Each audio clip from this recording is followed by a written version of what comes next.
고 김대중 전 대통령의 동교동 사저 매각 논란 관련 소식도 짚어보겠습니다. 김 전 대통령의 비서실장을 지낸 민주당 박지원 의원이 개인 재산을 내놔서라도 다시 매입하겠다, 다시 매입하는 걸 추진하겠다 이렇게 나선 거 저희가 어제도 전해드렸었죠. 그런데 오늘 김 전 대통령의 셋째 아들이죠. 이 사저를 매각한 당사자이기도 합니다. 김홍걸 전 민주당 의원이 직접 라디오 인터뷰에 응했는데 박지원 의원의 이 같은 말에 대해서 뭔가 좀 불만을 표시했습니다. 네, 김홍걸 전 의원은 사저 매각은 차선의 결과였다며 상속세 부담으로 인해 동교동 사저를 팔 수밖에 없었다는 입장을 거듭 강조했습니다. 박지원 의원 등 동교동계 인사들이 뒤늦게 나선 것에 대해서도 다소 불편한 심기를 드러내기도 했는데요. 정치권에선 사저 매각 사실을 알고도 자신에게 전화 한 통하는 사람이 없었다며 박지원 의원 역시 연락이 없었다고 주장했습니다. 앞서 나온 박지원 의원 목소리와 오늘 나온 김홍걸 전 의원의 목소리 이어서 들어보겠습니다. 내놔야죠. 제가 재산 등록을 하면서 보니까 제가 살고 있는 아파트 하나하고 유각 한 1,000만 원이 현금이 통장에 정기금에 있더라고요. 아니, 그거 쓰셔야지 앞으로. 그야 뭐 아파트 평수 줄이면 되죠.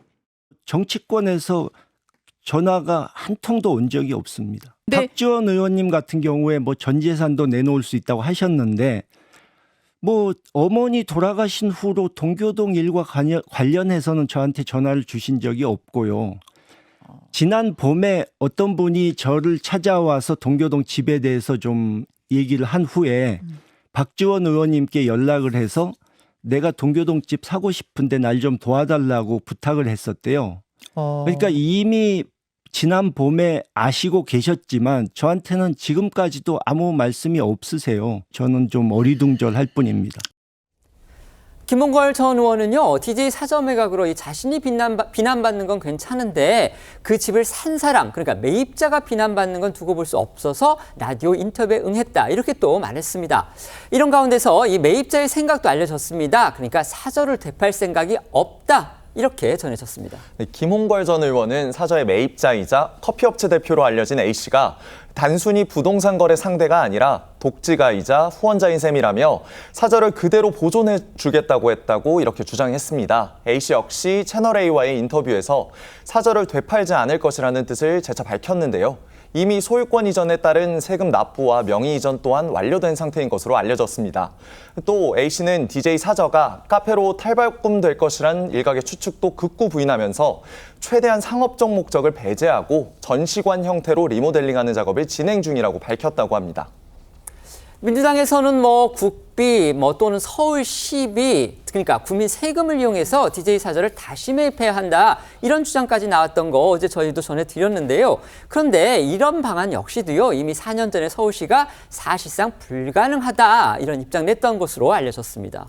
네, 이 사저가 있는 서울 마포구 동교동의 이 지역구인 정성래 최고위원이 어제 이 국비와 서울시비 필요하면 마포 구비를 보태서라도 이 DJ 사저를 매입을 하고 공공 공간으로 만들어서 문화유산화하자 이렇게 이제 제안을 했었는데 하지만 앵커 말씀하신 대로 이 해당 사저는요 이미 지난 2020년 문화재위원회 심의에서 조건 미달로 부결이 됐었습니다. 그러니까 서울시 측은요 저희 TV조선과의 통화에서 이 근현대 유산의 경우에는 건립 이후에 50년이 지나야 이 문화유산 등록이 가능한데 DJ 사저 같은 경우에는 등기상 2002년에 지어진 것으로 나왔기 때문에 그 조건을 충족하지 못해서 부결됐다. 이렇게 설명을 했습니다. 그러니까 그 사저는요. 김대중 전 대통령이 1961년부터 1995년까지 살았습니다. 그 이후에 이제 일산 사저로 잠시 옮겼던 적이 있었고요. 그다음에 청와대에 들어갔다가 청와대에서 나온 2002년 이 전임 대통령 경호 문제 등으로 해서 본래 건물을 헐고 다시 새롭게 건축을 한 겁니다. 맞습니다. 때문에 이제 사실상 DJ 사저가 이제 문화유산이 되는 거, 문화유산 등록은 불가능한 상황이 된 거고요. 민주당 내부에서도 뾰족한 수가 없지 않느냐 이제 이런 이야기들이 나오고 있다고 합니다. 그런데 이제 이런 상황에서 연임이 확실시되는 이재명 당대표 후보가 이 DJ 사저 문제에 적극적으로 나서지 않고 있는 것도 논란입니다. 물론 김민석 의원 입을 통해서 민주당이 책임감을 가지고 풀겠다 이런 입장이 나오기는 했지만 직접적인 언급이 없는 상황이고요. 여기에 대해서 새로운 미래 측은 이재명 당의 진정성을 의심할 부분이 한두 개가 아니다 이렇게 비판하고 있습니다. 지금 민주당에서 뜻밖의 지금 이 동교동 DJ 사저 문제가 지금 돌출을 해가지고 여러 가지 얘기들이 나오고 있습니다. 그런데 오늘 뭔가 좀 반전되는 상황이 벌어졌습니다. 뭐냐면 동교동계 인사들을 비롯해서 이 민주당의 그 여러 지도부 그다음에 중진 인사들이 이거 다시 매입하자 이런 얘기를 꺼낸 상황에서 김홍걸 전 의원 그 집을 판 당사자죠. 네. 아니 내가 판다고 얘기한 적 이미 오래됐는데 누구도 나한테 연락 한 번 없더니 이제 와서 이런 식으로 얘기를 한다. 지금 이런 취지로 라디오에 나와서 약간의 불만을 표시를 했습니다. 이거 어떻게 봐야 될까요?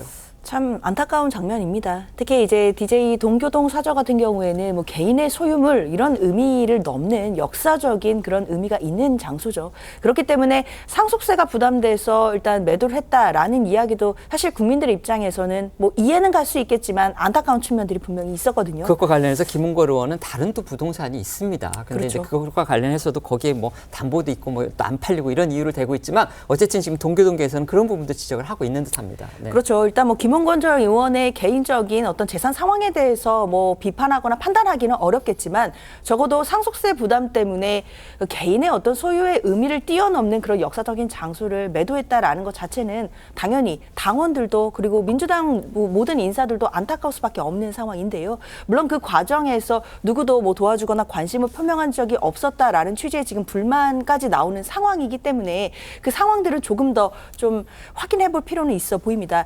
다만 중요한 것은 이제 앞으로의 일일 텐데요. 이것을 이제 문화유산으로 등록을 한다든지 이런 부분들이 뭐 요건이 부족해서 지금까지 번번이 이제 실패했다라는 부분들이 알려지고 있는데 그렇다면 앞으로 이 가능성이 정말 없는 것인지도 확인해 봐야 될 것 같아요. 뭐 서울시든 국가든 나서서 이런 부분에 대해서 한 번 더 살펴볼 필요가 있는 것 같고 그리고 일단 혹시라도 이제 민간으로 매도가 된 것인데 그분들이 다시 팔 가능성이 없다라고 지금 이야기를 또 하고 있거든요. 이제 그런 부분에 대해서도 설득할 수 있는 부분들이 있는지 민주당 지도부도 또 고민을 해봐야겠습니다. 네.